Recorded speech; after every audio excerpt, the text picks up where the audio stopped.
Today on Refined, Northwest dogs and cats get some TLC in an unusual place. Us being offenders and being in prison, we also have more to prove to the outside people in the community. Refined goes behind bars and discovers a program giving inmates the hope to change. Say hi. Plus, it's a riddle wrapped in a mystery, stuck in a fortune cookie? It is a kind of a madcap romp about living in Chinatown and the different cultures. We'll get a sneak peek at a wild ride about to hit the Seattle stage. Then, And there's something so pure and beautiful about someone owning what means the most to them. and what means the most to this guy, Duran Duran. And no, we aren't kidding. Duran Duran briefcase. Seattle Refined starts now.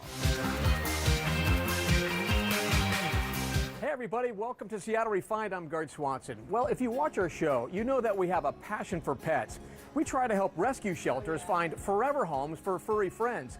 So when we heard about an unusual pet program in Pierce County, we had to check it out. But to see it for ourselves, Refined had to go behind bars. Prison. Behind the razor wire and tall fences of the Washington State Correction Center for Women in Gig Harbor, 740 inmates are serving time. But a lucky few have found an escape from the despair of prison life by making a difference. It's like a world outside of the world that we live in here. You kind of mentally step back from this place and are able to like have your own like little, it's like a community over here. Heather is one of 19 inmates in a program called Prison Pet Partnership. Inmates train service dogs, help homeless pets, and provide boarding and grooming services to the public, gaining self-esteem and life skills in the process. I have great caring skills and I can care for somebody's animal, dog or cat, and know that they're going to be safe in my care. Billy, speak. Yes. Miriam is training Billy to be a service dog. It doesn't feel like a job. I don't even consider it work. Heather and Miriam were both just young teenagers when they were convicted for their roles in a deadly murder for hire plot. That was 16 years ago. The program has given them hope for a brighter future. I'm hoping once I leave the facility that I will be able to continue being a dog trainer. Hopefully maybe in the future I can move into the groom room and learn how to groom dogs as well, so I can also have that under my belt to go into the pet care industry. I'm learning a lot of teamwork, a lot of personalities, and having to learn how to deal with them and communicate with different people, because some communication doesn't work well with some others, so it's differentiating that, and I also am learning a really good work ethic. For the majority of women are going to release and live in your community and my community.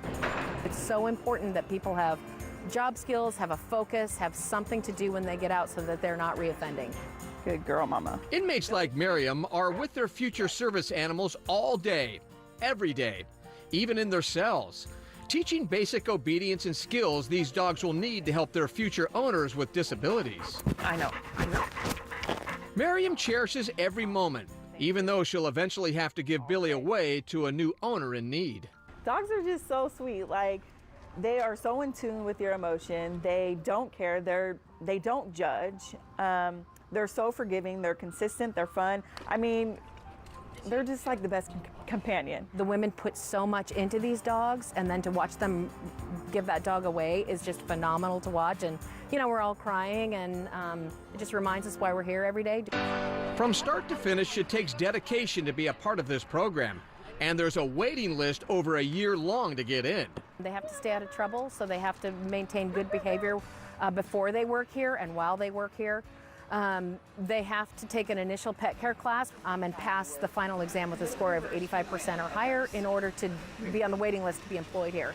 So it's pretty rigorous in order to get here and also to stay here. Both Heather and Miriam hope the love and compassion they show these animals will prove to the community that they have changed. It helps us give back to the community because we're taking care of people's animals and we're watching their kids. So it's just like we're a great babysitter. Billy, get your leash. We really take our job very seriously. Yep. And not only that, but us being offenders and being in prison, we also have more to prove to the outside people in the community that we can take care of their dogs and that they can trust us. To learn more about this story, head to SeattleRefined.com. Now to an awesome update on one of our favorite refined rescue pups. You ready to go home, Jethro? We are happy to report that Jethro has found his forever home. Jethro is the latest success story from Refined to the Rescue, where we team with Saving Great Animals to find forever homes for shelter dogs. Jethro was adopted by Amy and Bob from Seattle. They are an active couple who recently lost their much-loved elderly dog to cancer. Congratulations, Jethro. We are so excited for Jethro. It makes us want to sing, right? And whether you have a good voice or not, you can bet a lot of people will be singing at the Paramount next week. The smash hit musical Sound of Music opens on Wednesday, September 6th. The audience will get their fill of the Tony, Grammy, and Academy Award-winning songs like My Favorite Things, Do Re Mi, and Edelweiss. It's a short run, though. Sound of Music's last show at the Paramount is September 11th. A play that has a lot of people talking also opens next week at Seattle's Act Theater. It's a comedy mixed with magic, dancing, and a complicated father-daughter relationship. Here's a behind-the-scenes look at the King of the Yees. You grew up in Chinatown because you had to. I didn't. Isn't that what we call a win-win? The King of the Yees is a funny and moving play about a Chinese-American woman named Lauren Yee struggling to come to grips with her family and her culture while growing up near San Francisco's Chinatown. While Lauren feels like an outsider in her community, her father Larry is the ultimate insider. And so the Yee Association was this huge community group in Chinatown, and Lauren's father, he's one of the big leaders of the community. Oh no, I forgot about the Lum Elders. In the play, Larry goes missing, and she has to go on this search for her father. And in order to do so, she has to tap into her, I guess, her Chinese instinct. From there, Lauren plunges down the rabbit hole of Chinatown to confront a world both foreign and familiar. It is a kind of a madcap romp about living in Chinatown and the different cultures. And a search for identity, you know, for Lauren's character, straddling both worlds and being very American in one way, and thinking she knows what it means, what Chinatown means, you know, who her dad is, and realizing that there's a lot she doesn't know and that is worth discovering.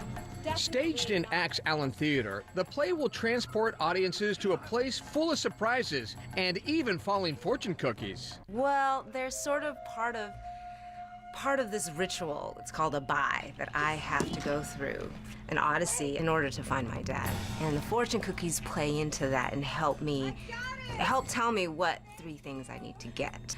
This is the head of our lion. We had a real lion dancer come in to coach us, and hopefully it'll surprise the audience. They'll have a lot of fun. Everyone involved has their own connection to the story. Well, Lauren and I have been friends for a long time. This is a play that I feel, I don't know, as a friend and a colleague, is kind of endearing because it's so personal for her. And I am married to a Yee. In a way, for me, this is a way to honor my in-laws and also my parents. I did a couple of living room readings of this as it was being developed, and I was just attracted to the play because it's really funny, and you know, I'm an immigrant, and so I can really relate to it. King of Yees opens at the Act Theater on September 8th. To learn more, head to SeattleRefined.com. Seattle Refined is just getting started. Get ready to sing for your slaw. I know, when you got an order here for that soul slaw, you got to sing for that soul slaw. You got to say soul slaw. Soul slaw. Ding, ding, ding, ding. Find out where foodies will be pigging out this weekend. But first, when it comes to 80s band Duran Duran, there are fans, there are super fans, and then there's this guy. Prescription for success, if you want to be taken seriously by your coworkers, Duran Duran briefcase. From board games to bumper stickers, we get a look at a collection rarer than a new moon on Monday.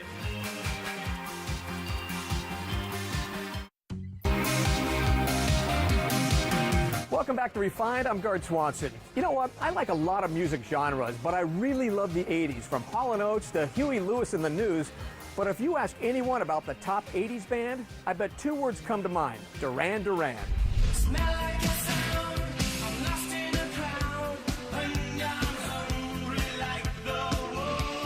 Duran Duran has pumped out mega hits like Hungry Like the Wolf, Rio, and Come Undone. But no matter how much you are a fan of this iconic group, you will never be more passionate about Duran Duran than one Seattle man. In fact, his love for Duran Duran runs so deep, his nickname is Durandy.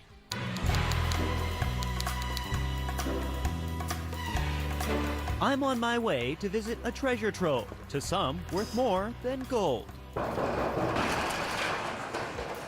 Hello, John! Meet Andrew, better known as Durandy. What's your favorite band? I'd say Duran Duran. Yeah, this is the hallowed Duran Duran archive.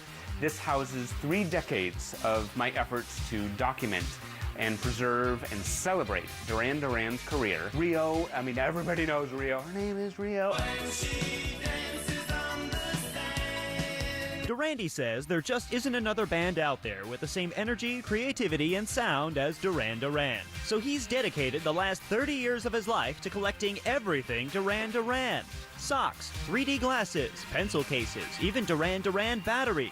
After all, he says, it's the soundtrack to his life. So why don't you use it? And not a lot of people understand a heightened level of passion, but a lot of people have said, Andy, I wish I felt about something the way you do about Duran Duran. Prescription for success, if you want to be taken seriously by your coworkers, Duran Duran briefcase.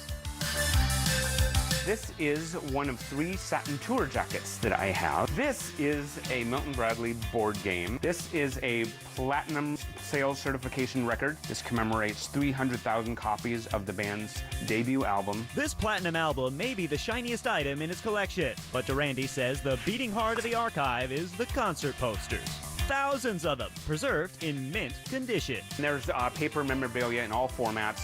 There's odd ephemera like hot sauce and a 3D poster and trading cards.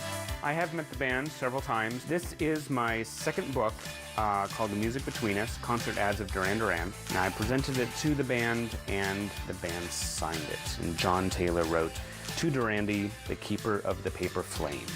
I can't imagine a bigger compliment than that. Durandy says he hopes his collection inspires others to follow their passions, whatever they may be. You're a super fan and you're not ashamed of it. That's what you love. Yes. John Prentice, Seattle Refined. Durandy would be happy to know that Duran Duran is still touring, but it's a little far away. Right now they have concerts coming up in Europe and Asia. 2 iconic groups from the 70s are coming together for a major concert in Seattle. The Eagles and the Doobie Brothers will play at Safeco Field on September 30th. The concert is called Classic Northwest, and it's sure to bring back a lot of memories for fans. Refined chatted with the Doobie Brothers recently at their Chateau Saint Michel concert. You can check that out next week, right here on Seattle Refined.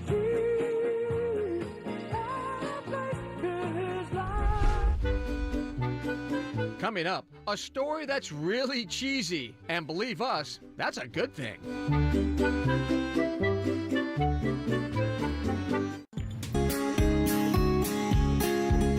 Welcome back to the show. I'm Gard Swanson. Well, Seattle is a foodie's paradise. Not only do we have tasty restaurants, but we have some of the best food festivals in the country. But as Washington-grown's Tomas Guzman found out, there's one east of the Cascades that will have you really pigging out. You know, one of my favorite ways to prepare food is on the grill. Not only does it taste fantastic, but it's so versatile. You can grill just about anything. Well, I'm here at the annual Spokane Pig Out in the Park, where you can find everything from funnel cakes to deep fried candy bars and awesome barbecue. I have heard that you are the Rib King. And through the grapevine. Yeah. What else is one of your specialties? Brisket. I mean, we stack it high, put on that nice crisp coleslaw. That's not any ordinary slaw. That's what Grandma did, huh? Because Yes, I know when you got to order here for that soul slaw, you got to sing for that soul slaw. You gotta say soul slaw. Soul slaw. Ding, ding, ding. He's got That's soul. right. There we go. There you go. And now I get to put one of those brisket sandwiches to the test. Here we go, man. That's to die for right there. We're gonna bring it right home. Got a little crust on it. And that slaw, you're right. Slaw. Bing, bing, there we go. Yes, sir. And for a side, we're off to try some corn on the cob. Word on the street is that if you want some great corn on the cob, I'm supposed to come see Jim. You come see the Southern man. Is that right? Exactly, yeah. What makes your corn so awesome? Well, we go to all the local farmers. We find the best corn that we can find. Right now, I'm getting corn from the Hutterites, and they go out every morning and pick it at 2 o'clock in the morning, delivered at 8 o'clock to me, and it is as fresh as it can be when it comes out of that roaster. So let's get to it. Into the butter well it goes. Oh, man. It's sweet, it's tender, it's juicy. Nice work. Thank you, brother. Thank you. And finally, we're off to Piggly's Barbecue, where meat is their specialty. I'd like you to try one of our turkey legs right here. 1.5 pound turkey legs. Look at that. Look at that. Check this out. It's so good. Yeah? If you've never bitten a turkey leg before, I highly encourage it. Now that's what I call a good day. Spokane's Pig Out in the Park runs this Friday through Sunday, and you can watch more from our friends at Washington Grown every Wednesday on Refined. We'll be right back, but first, this Refined Shareable moment.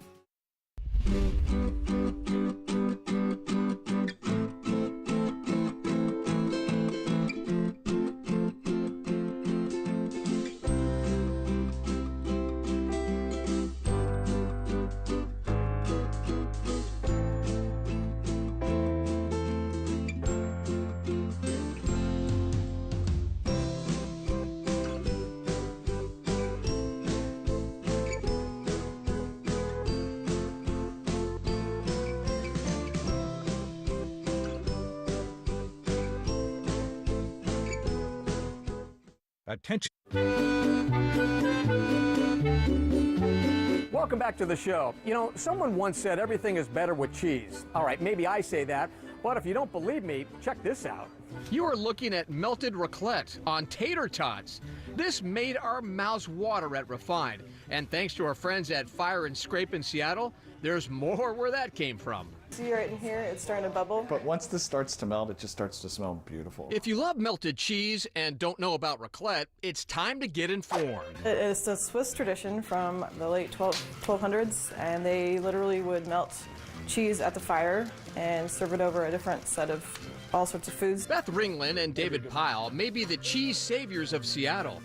They have finally brought this sacred, gooey goodness to the Emerald City. About 6 or 7 years ago, I went to the Borough Market in London, and you walk in and you're just immediately hit with this wonderful smell of melting cheese. And so I was like a zombie trying to find the source of this cheese. So I came upon it, and they had several machines lined up, and they were melting raclette. I really felt that Seattle needed such a thing. Beth and David did the research, got the gear, and started up a small business called Fire and Scrape. They are the only melted raclette game in town. Right now we're in the Sunday Fremont Market every week. We do it on traditional plates with potatoes or a baguette option that we have. This, you know, is just such a viral way to present cheese, and it's a whole wheel of melting cheese. And so they, much like myself, they're just drawn to it when they walk by our booth. And so it's a wonderful thing to see. You've got this whole group of cheese lovers that we're trying to tap into, and they're not letting us down. Not only is it delicious, but fun to watch. And the raclette business is so good, Beth and David added a pop-up restaurant and catering events to feed the demand. We're just going to continue to bring different parts of the city this raclette wonder, because it's just beautiful to witness, it's beautiful to smell, and best of all, it's beautiful to eat. You know, the steamed potatoes with the cornichons and onions are the classic way. That's how they do it in Switzerland, and that's good enough for them. The apples, the local organic Fuji apples, are fantastic with it. We've had someone bring their tamale from the booth over down from us and ask for cheese on his tamale, which we did. Yeah, our motto is we'll put a scrape on that. We'll put a scrape on anything, you know? But if you try melted raclette, just remember one thing. It waits for no one. That's what we tell people. It's trying to get back to this shape as soon as it possibly can. So, and when it's a cold day in the Fremont Market, it's, you know, if you order 2 plates, don't wait for your friends, because you've got to go in now. To learn where you can find Fire and Scrape, head to SeattleRefined.com and search cheese. All right, that's going to do it for today's show. Again, we will see you next time right here on Seattle Refined.